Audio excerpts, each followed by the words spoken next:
And we're back. I'm Jack, your British Goat, and today we got the top 10 number one draft picks in NBA history. Let's go.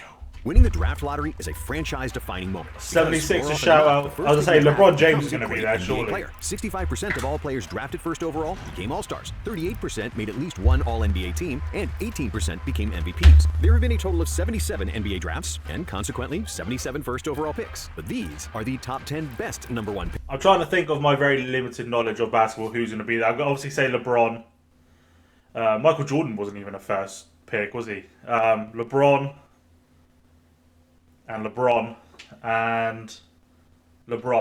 Picks in NBA history. I couldn't. Starting at number 10, oh, we have Shaq. the first pick of the 2012 NBA draft, Anthony Davis. Anthony Even though he's Davis. never won the Defensive Player of the Year award, Anthony Davis is arguably the most versatile defender in NBA history, standing at 6'11" with an unreal 7'6" wingspan, crazy athleticism, and almost drafted by the unprecedented Pelicans, mobility wasn't he? for a guy his size. Davis has the perfect defensive toolbox for a modern big man. But it's not just his athleticism. What sets AD apart is his immaculate feel for the game, understanding of defensive schemes, was he traded to and the precision in Pelicans? guarding both the roll man and the ball handler in pick and roll. All those skills allow Davis to guard 1 through 5, making him a dominant defender both in the paint and on the perimeter. There are only a handful of players who can even be mentioned in the same sentence as Davis when it comes to Do you have a defensive video versatility. coming out But for the soon modern NBA, on with his smart highlights? offenses that require big men to switch and run after the Steph Currys of the world, AD might be the best defensive player ever. And on top of his Spider-Man-like defensive reflexes, AD is a hell of an offensive player too. Anthony Davis looks spectacular. Yes. He looks unstoppable. He looks like a top 5 player on the But planet. isn't he With a very soft touch injury around the prone? basket, a polished mid-range jumper, and the ball handling of a guard, Davis is averaging 24 points per game on 52% shooting for his career, and is even better in the playoffs with 26 points and 54% shooting, which is astonishing production for somebody whose primary skill is defense. I actually The Browns- do like that you separate playoff stats with regular season,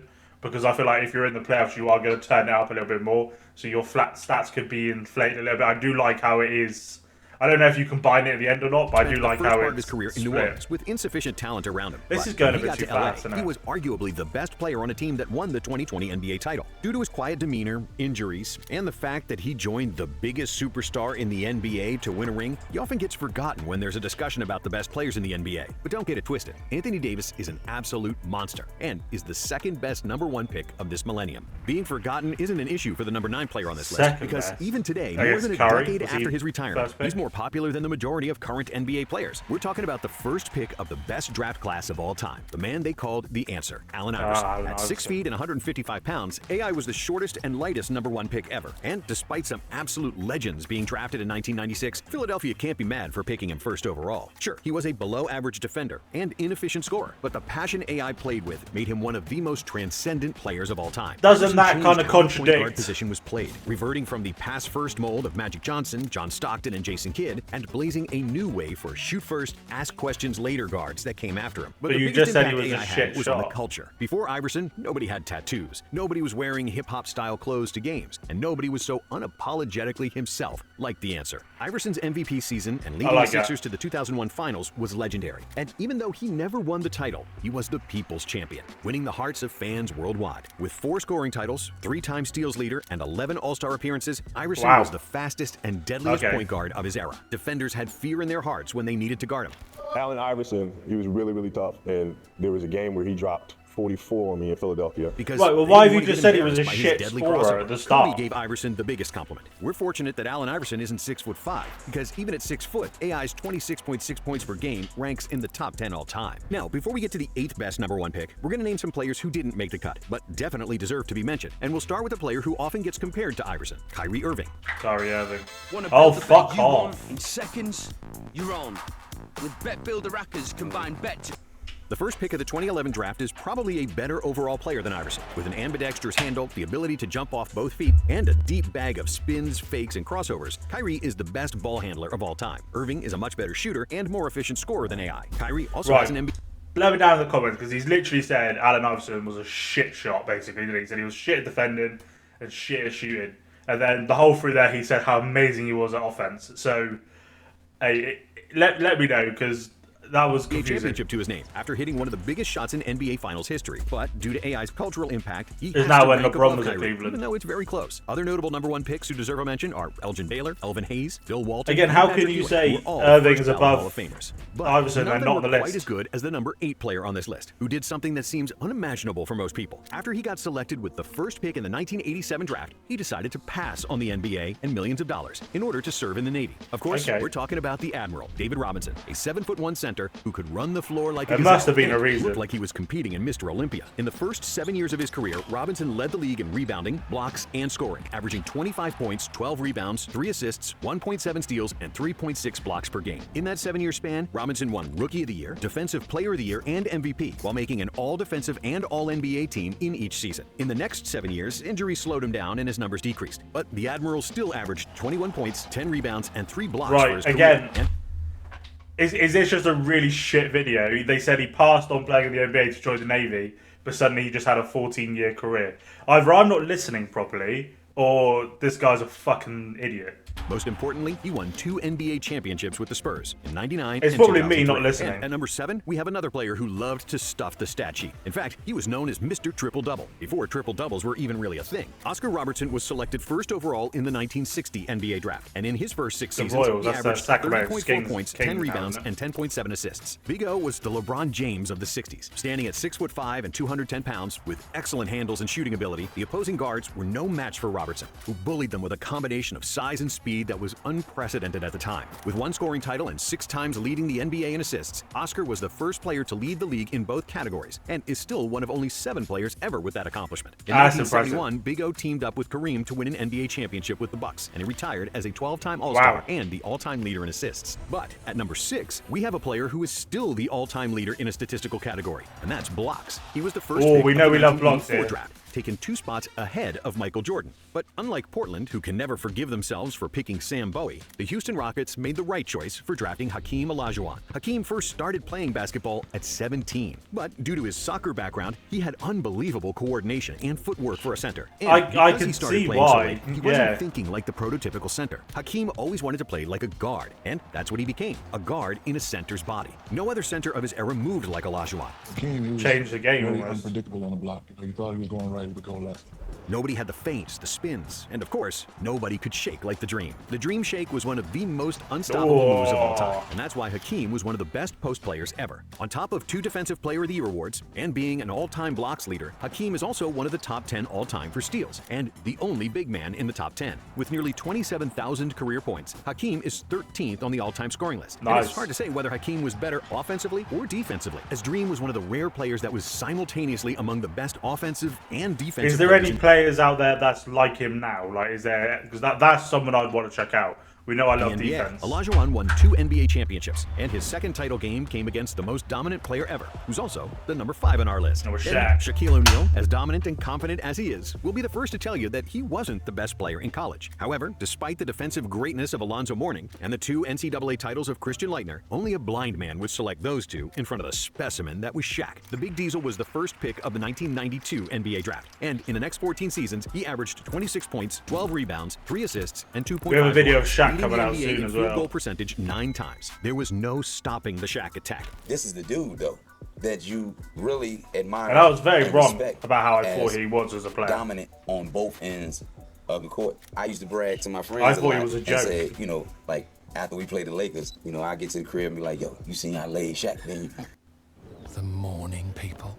What's their secret? I'm going to have to buy this YouTube Premium, aren't I? Especially during his three-peat run with the Lakers, where he bullied 7-foot centers like they were children. In his first 14 seasons, O'Neal made 6 NBA Finals and won 4 championships. And only Jordan and LeBron have more Finals MVPs than the big Aristotle. Wow. In the last 5 seasons of his I career, didn't know that, Shaq even though we got a did a bit video on chubby, him. and his numbers decreased as he was switching teams trying to chase one more ring. But anyone who watched him in his prime knows how truly unstoppable Shaq was. I was really And wrong number about 4, Shaq. we have a As always, we got a mid-video sub-sesh. If you have not yet subscribed to the channel and you're enjoying this video and or me, come off full screen right now. Go down below. You're going to see this big, beautiful subscribe button. You're going to press it. I'm going to give you a couple seconds to do that. While you do that, I was going to sit here for a sec, you know? Just, yeah. Big biceps. Thank you very much for hitting that subscribe button. If you did not hit that subscribe button, a guy who was one of Shaq's biggest rivals. He's the greatest player ever at his position, and yet is still somehow underrated. Tim Duncan was supposed to be an Olympic swimmer, but after a hurricane destroyed the only pool in St. Croix in the U.S. Virgin Islands, he took up basketball. And 7 years later, the 6'11" power forward became the best collegiate player in the country and had half the NBA enamored over the #1 pick and the opportunity to draft him. But the Spurs had the most luck, and for the next 19 years, Duncan was the most boringly good basketball player on the planet. I was learning from him. He came in. I don't think you can say boring. I know if a player plays boring, but he's getting his points out. Duncan never took over games in the last few minutes, hitting impossible shots like Kobe Bryant or Larry Bird or Michael Jordan. I get what you're saying, people but... into oblivion like Shaq, nor making flashy behind-the-back passes like Jokic. The big fundamental played the same way in almost all situations, making the right basketball play. Score when you have the open shot, make your jump hooks and another player like pass the that ball to an open teammate, close out rebounds, lock the paint, and be smarter than your opponent. You better than Duncan?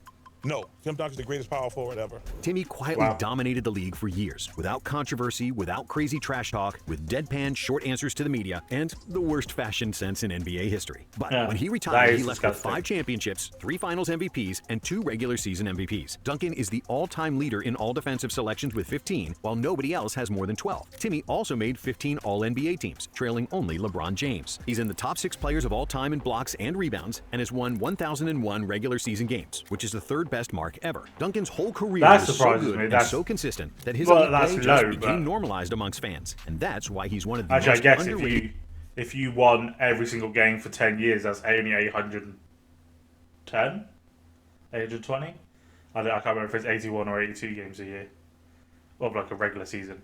Okay, no, that's very impressive. Greats ever. And if Duncan was the quiet killer, no one was as flashy as the 3rd best #1 pick ever. And we're talking about the conductor of the Showtime Lakers, Magic Johnson. Even though Magic wasn't an elite two-way player like Duncan, Hakeem, and some other all-time greats, he almost always found a way to get the victory. After defeating Larry Bird in the 1979 NCAA championship game, Magic was selected first in the 1979 draft and won the NBA championship and the Finals MVP in his rookie season. During his 12-year career, Johnson made the Finals a whopping 9 times, winning 5 NBA championships and 3 Finals MVPs and 3 regular season MVPs. That's got to be up there with like the most amount. And to this day, Johnson holds the record for the best winning percentage in NBA history, emerging victorious in 74% of his games. And most of those victories came next to another great winner, another underrated player who might have the best resume in basketball history. That would be the #2 player on this list, Kareem Abdul-Jabbar, who won 3 championships in high school with a 79-2 overall record, and then repeated the same thing in college, winning 3 national championships with an 86-2 record.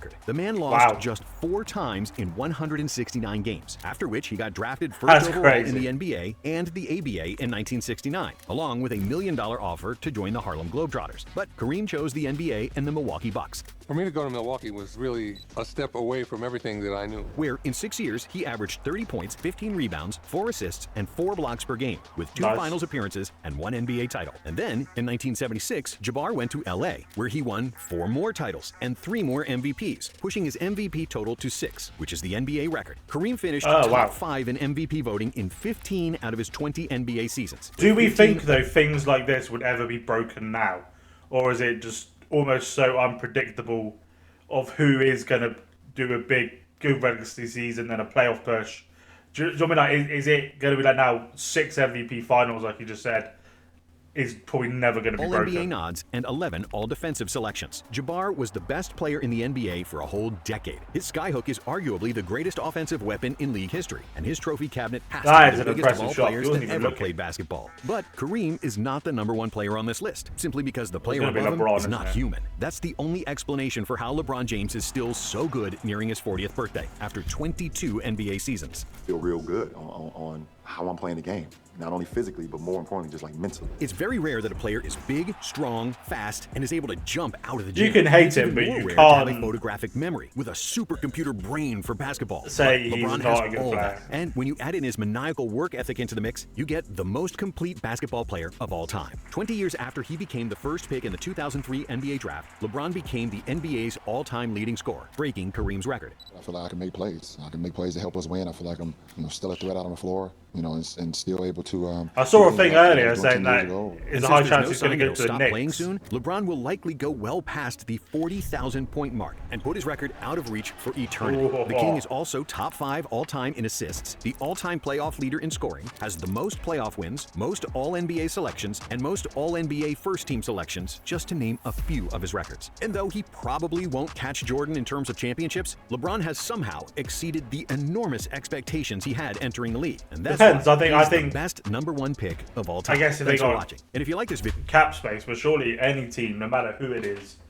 would want LeBron. So I don't put it out of the possibility of him winning. If his salary expectations went all the way down, he could. I don't really know how trades and that work. Could he? Well, I don't know because he'd be a free agent. I don't know how they work. Let me know in the comments. Of course, way down. Hit the like button. Hit subscribe button. Hope you have a great day and peace.